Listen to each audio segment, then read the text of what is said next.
Hi viewers, welcome back to our channel. So KCET notification ಆಗಿದೆ. So KCET ಯಾರೆಲ್ಲ first time KCET ಬರೀತಿದ್ರು ಅವ್ರಿಗೆ ಈ KCET ಬಗ್ಗೆ ಆ, ಸ್ವಲ್ಪ ಒಂದಿಷ್ಟು ಮಾಹಿತಿಯನ್ನು ನೀಡಬೇಕಂತ ಈ ವಿಡಿಯೋ ಮಾಡ್ತಾ ಇದ್ದೇನೆ. ಸೊ KCET ಅಂದ್ರೆ ಕರ್ನಾಟಕ ಸ್ಟೇಟ್ ಎಲಿಜಿಬಿಲಿಟಿ ಟೆಸ್ಟ್ ಅಂತಂದ. ಸೊ ಇದನ್ನ ಯಾಕೆ ನಡೆಸ್ತಾರಪ್ಪ, ಇದನ್ನ ಯಾಕೆ ಕಂಡಕ್ಟ್ ಮಾಡ್ತಾರಂದ್ರೆ to determine the eligibility for the post of assistant professor in Karnataka. So ಕರ್ನಾಟಕದಲ್ಲಿ ಅಸಿಸ್ಟೆಂಟ್ ಪ್ರೊಫೆಸರ್ ಆಗಲಿಕ್ಕೆ ಈ ಈ ಟೆಸ್ಟ್ ದಟ್ ಇಸ್ KCET ಅನ್ನು ಗೌರ್ಮೆಂಟ್ ಆಫ್ ಕರ್ನಾಟಕದಲ್ಲಿ ಅಥವಾ ಯೂನಿವರ್ಸಿಟಿಗಳಲ್ಲಿ ಅಥವಾ ಕರ್ನಾಟಕ ಸ್ಟೇಟ್ ಕಾಲೇಜ್ಗಳಲ್ಲಿ GFGC ಅಥವಾ ಗೌರ್ಮೆಂಟ್ ಫಸ್ಟ್ ಗ್ರೇಡ್ ಕಾಲೇಜಲ್ಲಿ ಅಸಿಸ್ಟೆಂಟ್ ಪ್ರೊಫೆಸರ್ ಆಗಲಿಕ್ಕೆ ಈ ಎಕ್ಸಾಮ್ ನಡೆಸ್ತಾರ.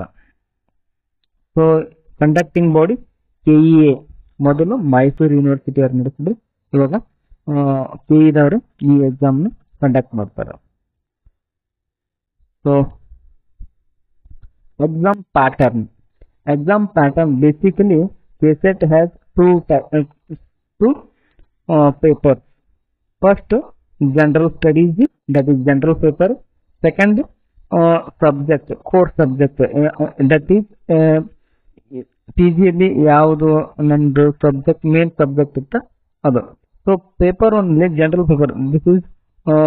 This paper for all, this is common for all candidates.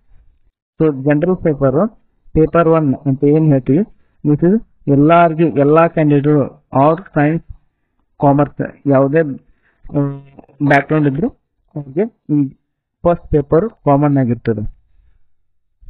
First paper ಏನು ಒಳಗೊಂಡಿರ್ತದೆ ಅಂದ್ರೆ teaching aptitude, research aptitude, reasoning ability, communication, comprehension, ICT and general awareness ಅನ್ನು ಈ ಪೇಪರ್ ಒಳಗೊಂಡಿರ್ತದೆ. ಹೌದಾ? ಟೋಟಲಿ ಪೇಪರ್ 1 50 ಕ್ವಶನ್ಸ್ ಇರ್ತವು. one question ಗೆ 2 marks, that is 50 questions 2 marks ಅಂದ್ರೆ ಟೋಟಲ್ ಆಗಿ 100 marks ಇರ್ತಾವ. 50 questions for each question for 2 marks, that is 100 marks. That is paper 1. paper 2 ಅಲ್ಲಿ ಏನಿರ್ತದೆ, PGಯಲ್ಲಿ ಯಾವ ಸಬ್ಜೆಕ್ಟ್ ನೀವು ತಗೊಂಡಿರ್ತೀರಲ್ಲ, ಪೇಪರ್ 2 ಸಬ್ಜೆಕ್ಟ್ ಪೇಪರ್ ಅಂತ ಹೇಳ್ಬೋದು, ಚೂಸನ್ ಬೈ ಕ್ಯಾಂಡಿಡೇಟ್, ಅಂದ್ರೆ based on PG subject specialisation. So ಇಲ್ಲಿ ಎಕ್ಸಾಂಪಲ್ ಆಗಿ ಕೊಟ್ಟಿದ್ರೆ ಫಿಸಿಕ್ಸ್, ಕಾಮರ್ಸ್, ಎಜುಕೇಶನ್. ಸೊ ನಿಮ್ದು ಯಾವುದೋ ಒಂದು PGಯಲ್ಲಿ ಮಾಸ್ಟರ್ ಡಿಗ್ರಿಲಿ ನೀವು ಸಬ್ಜೆಕ್ಟ್ ಚೂಸ್ ಮಾಡಿದ್ರೆ ಆ ಪೇಪರ್ ರಿಲೇಟೆಡ್ ಪೇಪರ್ 2 ಇರ್ತವೆ.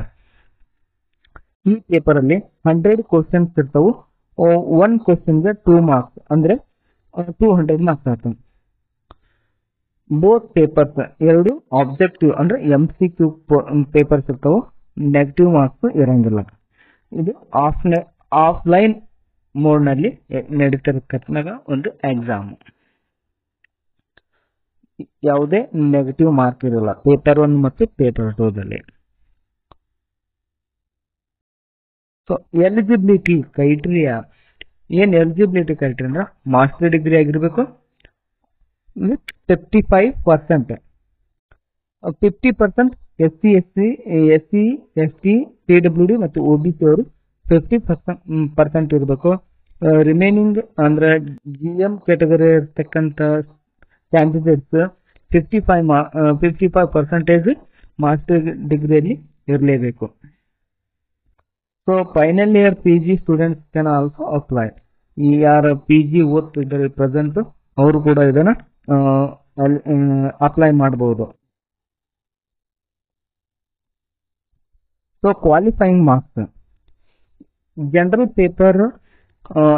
ಕ್ಯಾಟಗರಿ ಅವರು 40% ತಗೊಳ್ಬೇಕು. ಪೇಪರ್ 1 ಪ್ಲಸ್ ಪೇಪರ್ 2 ಸೇರಿ 40% ಮಾರ್ಕ್ಸ್ ತಗೊಳ್ಬೇಕು. ಅಂದ್ರೆ total paper 1 50 questions and 100 marks, paper 2 200 marks. Total 300 marks. 300 ಮಾರ್ಕ್ಸ್ಗೆ 40% general category ಅವರು GM ದವರು 40% ಮಾರ್ಕ್ಸ್ನ ತೆಗಿಲೇಬೇಕು. ಅಂದ್ರೆ 40% ಅಂದ್ರೆ 300 ಮಾರ್ಕ್ಸ್ಗೆ 40% ಅಂದ್ರೆ 120 ಮಾರ್ಕ್ಸ್ ಅನ್ನ ತೆಗಿಲೇಬೇಕು. This is minimum. ಇಷ್ಟು ಮಾರ್ಕ್ಸ್ ಅನ್ನು ಜನರಲ್ ಕ್ಯಾಂಡಿಡೇಟ್ ಸ್ಟೂಡೆಂಟ್ಸ್ ತೆಗೆಯಲೇಬೇಕು.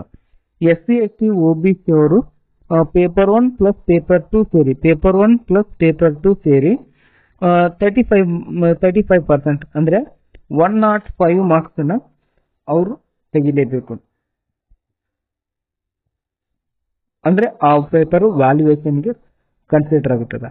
ಸೊ ಯಾರು ಅಬೋವ್ 120 105 ತೆಗೆದಿರ್ತಕ್ಕಂಥ ಮಾರ್ಕ್ಸ್ ಅನ್ನ ವ್ಯಾಲ್ಯೂಯೇಷನ್ಗೆ ಕನ್ಸಿಡರ್ ಮಾಡ್ತದೆ. ಇದರಲ್ಲಿ ಟಾಪ್ 6% ಕ್ಯಾಂಡಿಡೇಟ್ಸ್ ನ ತಗೊಳ್ತದೆ. ಅಂದ್ರೆ 100ಕ್ಕೆ 6 ಜನ ತಗೊಳ್ತಾರೆ. ಸೊ ಕೆಸೆಟ್ ಒನ್ ಟೈಮ್ ನೀವು ಕ್ವಾಲಿಫೈ ಆದ್ರೆ this is lifetime. KSET certificate is valid for lifetime as per UGC rule. So ಇದು qualifying KSET makes you eligible for assistant ಪ್ರೊಫೆಸರ್ಗೆ. ಈ ಕೆಸೆಟ್ ಕ್ವಾಲಿಫೈ ಆದ್ರೆ ಅಸಿಸ್ಟೆಂಟ್ ಪ್ರೊಫೆಸರ್ಗೆ eligible, qualify ಆದಾಗೆ. So KSET exam usually conducted once year, ಅಂದ್ರೆ ವರ್ಷದಲ್ಲಿ ಒಂದು ಸಲ ಮಾತ್ರ UGC ಇದು ಕೆಸೆಟ್ ಎಕ್ಸಾಮ್ ನಡೆಸ್ತಾರೆ. ಸೊ ಇದಿಷ್ಟು ಕೆಸೆಟ್ ಎಕ್ಸಾಮ್ ಬಗ್ಗೆ ಮಾಹಿತಿ. If you like this video, please subscribe my channel. Thank you.